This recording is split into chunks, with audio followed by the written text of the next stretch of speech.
کوچیک بودم که مادرم هرس تو گردنم میکرد، وقتی محرم میومد پیرن سیاتنم میکرد، پیرن سیاتنم میکرد.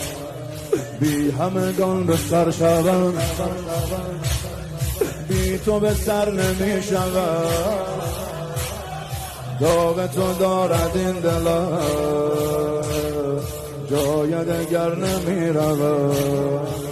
دست علی یا عبدالله الحسین، بزرگترای من منو